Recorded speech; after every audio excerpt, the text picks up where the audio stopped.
அனைவருக்கும் வணக்கம்.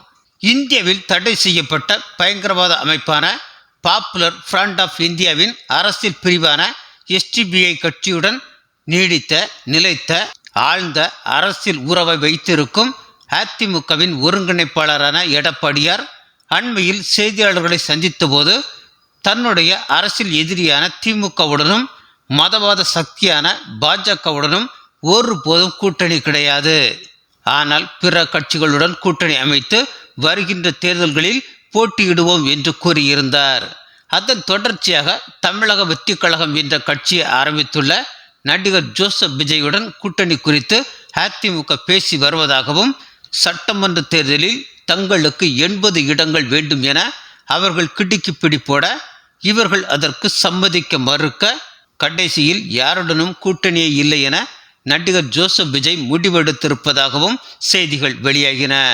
இருப்பினும் நடிகர் ஜோசப் விஜயின் இந்த பிடிவாதம் தேர்தல் வரை நீடிக்குமா என்பது புரியாத புதிர். அது ஒருபுறம் இருக்க, இப்போதைய தமிழக அரசியல் சூழ்நிலையை பார்த்தால் எடப்பாடியார் தலைமையிலான அதிமுகவுக்கு 3 வாய்ப்புகள் மட்டுமே உள்ளன.